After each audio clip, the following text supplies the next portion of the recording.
A few hours later, we return to Sayori's house, while I carry some incredibly heavy bags. Oh geez, what'd you buy? I dump them on the floor with an exasperated sigh. I'm so sorry again. I, kinda got carried away. Yeah, you can say that for sure.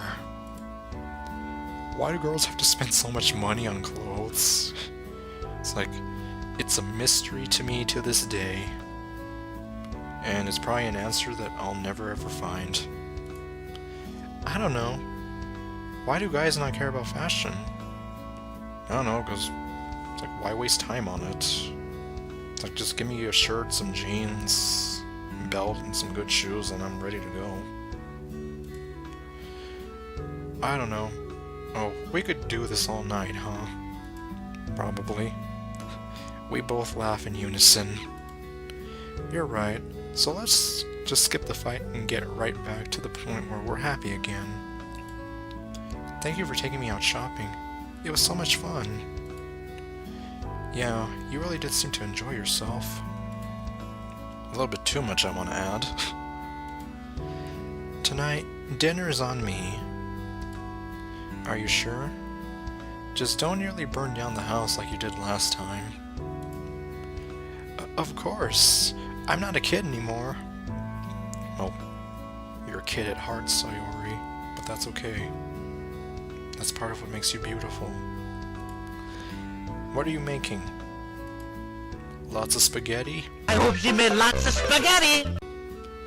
A mischievous smile appears on her face. Oh boy. It'll be a surprise. So in other words, it's a secret. Oh yeah, while you went to the game store, I went and rented some anime. Could you pick out the best one for a romantic evening? Oh boy. Of course, leave it to me. Like, is this gonna be another choice? Thank you. I knew I could depend on you. Oh, and could you do me a favor and not leave the room until I'm back? Okay, so I'm being held hostage in Sayori's bedroom. Well, not really. Why? Because she doesn't want to spoil the surprise. It's a surprise. Surprise. She beams at me one last time before running down the stairs like a human-shaped tornado. Less than a minute later, I hear a loud crash and a clang of metal. Is everything okay down there? I'm alright. Like Eugene from Hey Arnold. I'm okay. Now that I think about it, that clumsiness is one of the things that I love about her. Huh. Well, you know, it's like when you fall in love with a person, it's like you love almost everything about them, even their flaws. And I guess that's like part of her charm in a sense, that she's so... It's like she's so clumsy and yet so lovable. That, and the fact that she takes me seriously. She trusts me. She doesn't treat me like a joke. This is my chance to really shine. I open the bag and see multiple movies. All of them look very romantic. After some careful thinking, I take out my phone and check them out online before making my choice. It's like, okay, IMDb, what do you got for me? I end up picking a heartwarming romantic comedy featuring Jim Carrey. Actually, is he even one of those? I don't know. I don't know every single movie he's been in. Like, there's probably a few I don't know. I hear Sayori singing off-key downstairs, and I feel a smile creep up on my face. I'll be sure to try my best to make this evening one for us to remember. I have to try my best for her sake. Several hours pass, and I neither see nor hear Sayori. I'm sure she's fine, and I promised her that I wouldn't leave the room, but I'm still worried about her. Just as I take out my phone to call her, I hear the front door open and close. Delightfully devilish, Seymour. It's like, so I guess we're having steamed hams for dinner. Soon, Sayori opens the door to her room, carrying a large tray covered by a bag. Sayori removes a large bag covering the tray to reveal 2 large plates of fresh sushi. But I wanted steamed hams! Okay, no. Just the sight and smell are enough to make my mouth water. Sayori, did you make this yourself? Of course she did. She shakes her head and smiles proudly. Well, I, tried to make dinner, but that kinda didn't turn out as expected, so I ran down to the closest sushi restaurant and bought takeaway. Takeaway? I don't know. At least where I'm from, I've heard it called takeout, but not takeaway. Well, whatever.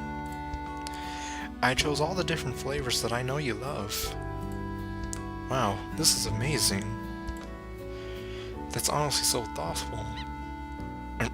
That's honestly so thoughtful. I'm at a loss for words. She puts the tray on her table. Sometimes you don't need to see it. You don't need to see anything. Sometimes you don't need to say anything. Your expression says it all. I kiss her and tell her she's the most thoughtful girlfriend I could ever ask for. The reaction causes her to blush and smile sheepishly. I'm so happy you like it. I'll try my best to always make you smile, Daniel. And I'll always do my best to make you smile, and make sure that you never stop smiling. I was like, do me a favor, Sayori, just please never stop smiling. Just like you make me smile every day when we're together. You make me happy just by being with me. And I'm going to prove it every day. You're so sweet. I don't know what I did to deserve this. I kiss her again. It's like, whoa there, Casanova. I don't know. Though on the top of my head, I'd say you deserve this from the moment you were born. She laughs and returns the kiss. I don't think I'll ever get tired of how soft and gentle her lips feel. We should start eating while the food is fresh, and I'm excited to see what anime you picked out. It's like, I was thinking of you when I picked it out, because it's starring Adam Sandler. It's like, no. It's like, it's the animated version of Happy Gilmore. No. That's not a romantic comedy, what am I saying? Seeing Sayori's happy face as she clasps her hands together makes it all worthwhile. See, I feel her lean against me as the anime starts playing. It seems like I made the right choice. Yeah, and thankfully it didn't make me have to choose anything. It's like that was kind of one of my fears, so to say. Well, not fears, but anyways. Sayori really loves the movie I picked out for our first date. The movie is about a female detective who travels through time and solves crimes, who's both cool-headed and strong. However, midway through the movie, she ends up falling in love with the criminal she's pursuing, and he ends up getting feelings for her. Wow, so this is what they call forbidden love, huh? For some reason, the plot kind of reminds me, well, not entirely, but there was some movie with Gerard Butler and Jennifer Aniston where, well, kind of the same general idea, where forbidden love, she's chasing after the guy, and they both, like, fall for each other. And I think that's a romantic comedy as well. I just can't remember the name of it. I guess? I don't really know. Two people who are meant to be together, but can't because of various reasons. Ah, yes, an amor prohibido. Amor prohibido. Ah, it's like I used to be able to say that better. It means forbidden love in Spanish. It's both tragically bittersweet and romantic at the same time. I mean, look at how she looks at him, and how he looks at her. So it's clear they're meant for each other, but he's too proud and stubborn to admit it. And he's too immature to understand he's in love with her. Well, I guess neither one of them want to budge. Somehow, those personality traits make them work even better as a couple. I guess in a sense because they're both so similar, yet they complement each other nicely. She hugs my arm and looks at me. Hey Daniel, do you think you and I could ever make as great a team as those two? I blink. It's like, sure we can. We'll be a better dynamic duo than Batman and Robin. Okay. It's like, I know I said I wouldn't, or did I say I wouldn't say that ever? Well, whatever. You, want to solve crimes across time? It's like, yeah, we'll be like the Time Squad. No, silly. I meant as a couple. To be honest, I kind of envied their dynamic. Everything is possible as long as you wish it enough. In that case, I wish to be with you forever. I chuckle. I wish that too, with all my heart. We watched the movie while eating our dinner, our delicious sushi dinner. Near the end, there's a scene where the detective and the criminal have to infiltrate a castle through the ballroom by pretending to be a married couple and dance their way through security undetected.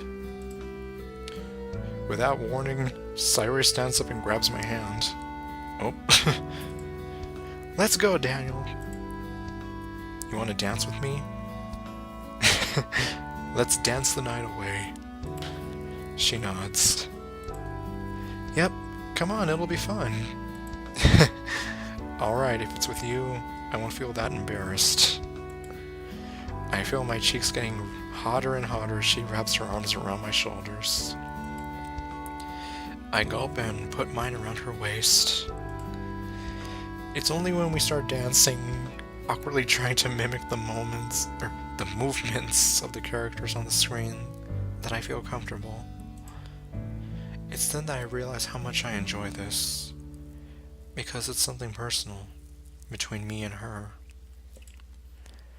Seeing her so happy is one thing, but feeling her so close, holding her and dancing with her,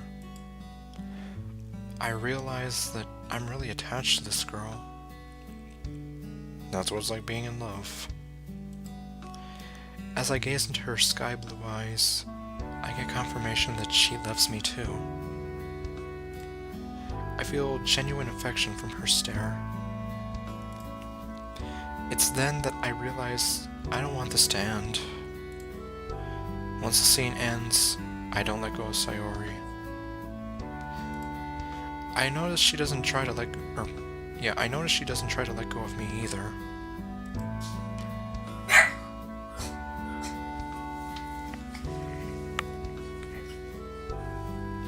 Before long, we forget about the movie and our food. We just stand there, hold each other, and stare into each other's eyes. Neither of us dares to breathe out of fear of ruining the serenity of the moment.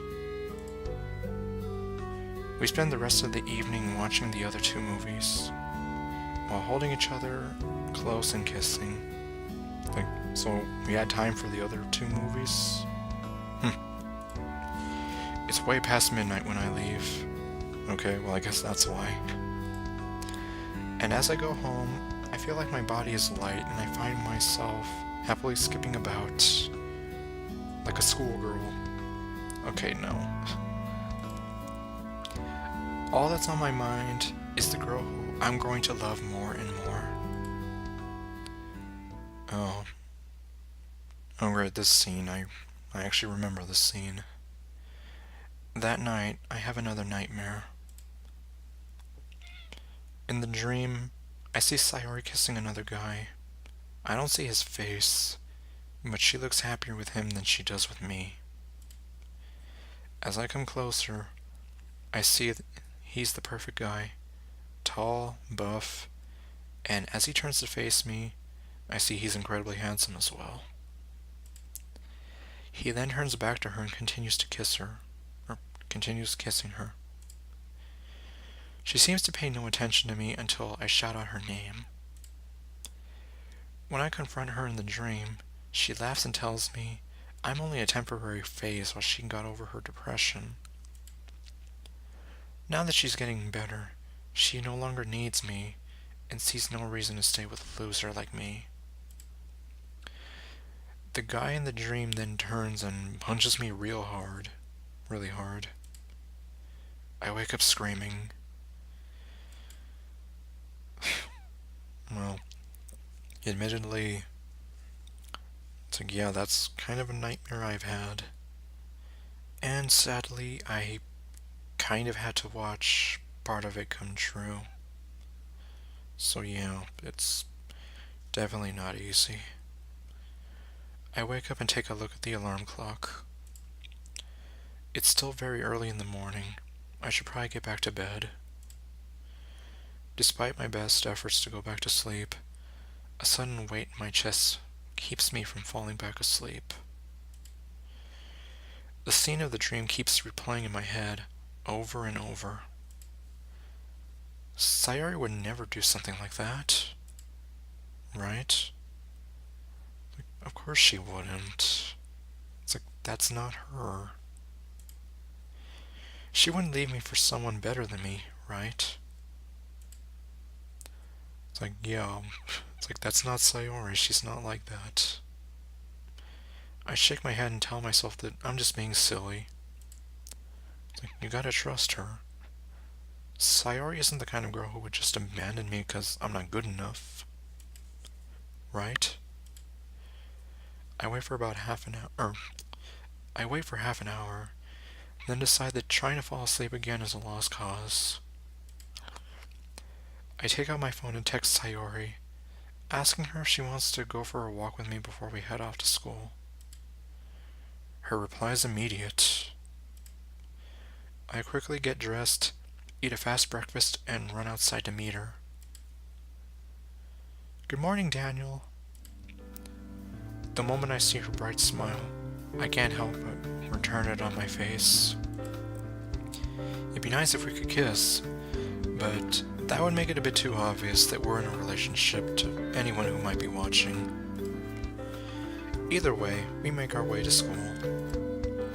All the while, we're holding hands. Though I don't know if I do it as a gesture of affection, or if it's to keep myself warm during the cold morning.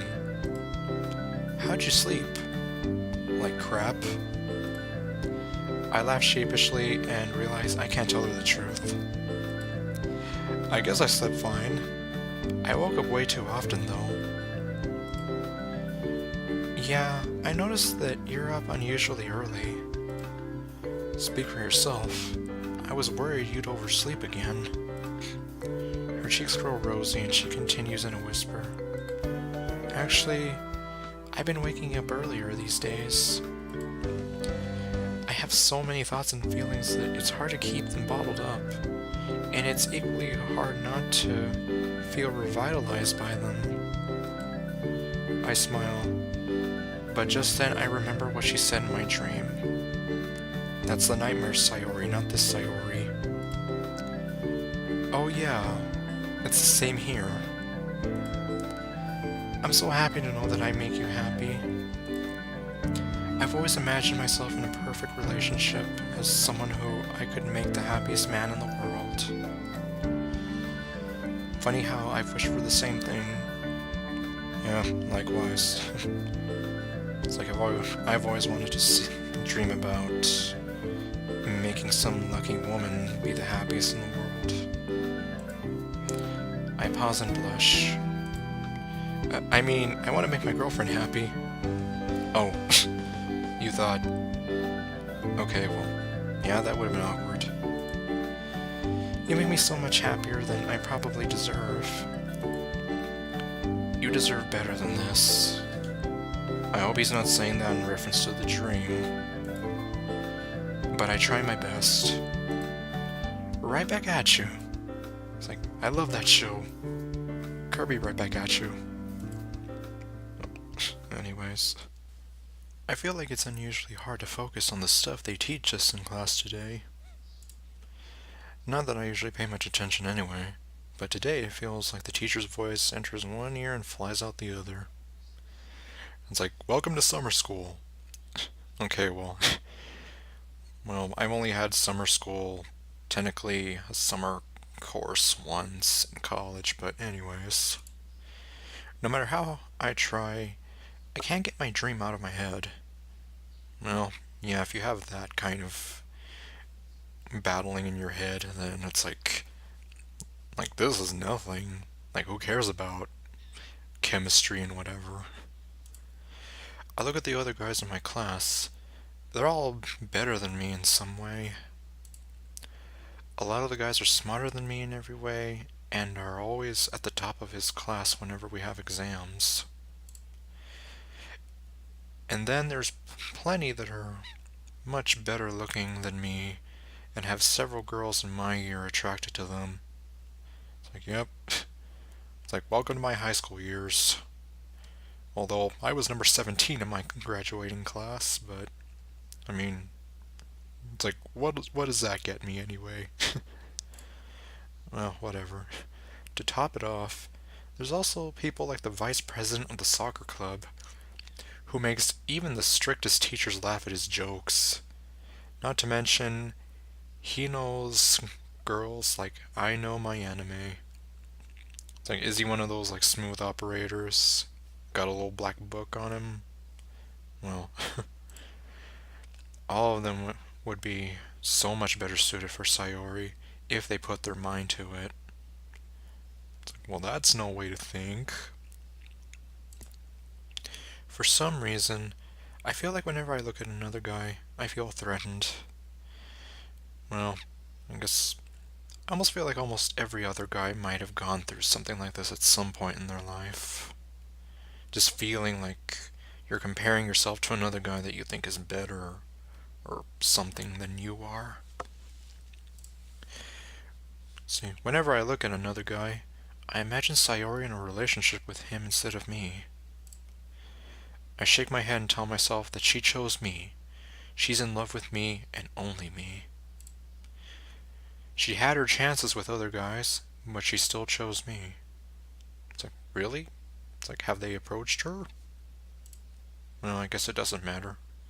Though I wonder, did she choose me because I'm the lowest point, and she didn't dare to aim for anyone better because of her depression? Or does she really love me? Well, that's the insecurity talking there. Can I really hope to keep a girl like Sayori interested in a guy like me? I'm so lost in thought that I don't even notice lunch break starting. Uh-oh. I actually remember this part too. And it made me feel pretty sad. It's only when I hear a loud crash that I snap out of my thoughts and turn to face the source of the sound.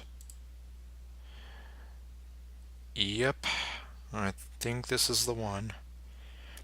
I feel sweat rolling down my back when I see Sayori, who lands on her butt, and a female student whose face is painted by a sandwich that Sayori was carrying. Watch where you're going, you clumsy idiot. I'm sorry, I slipped. Ew, now your salmon sandwich is in my hair. Jeez, how stupid are you not to see another person standing in your way? I'm sorry, I didn't mean to. For crying out loud, I guess you probably don't know what it's like to have long, beautiful hair to tend to, huh? It's like, yeah, it's like, I really don't like this part coming up. It's like, you can probably see where it's going. Well, let me tell you, it took me hours to make it look nice, and now you've ruined it, you moron. Though I guess I shouldn't be surprised. You're jealous of me, aren't you? Jealous? I swear it was an accident. Please forgive me. Shut up. You're jealous that your hair will never be as good as mine, so I bet that's why you cut yours off, right? Ugh.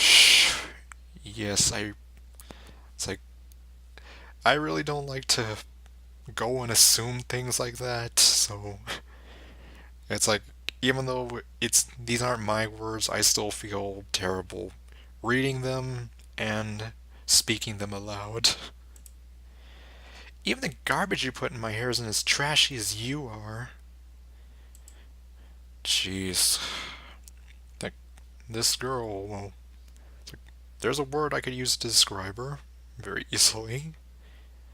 Sayori's eyes widen, as do mine, when I realize the haughty student is about to slap her.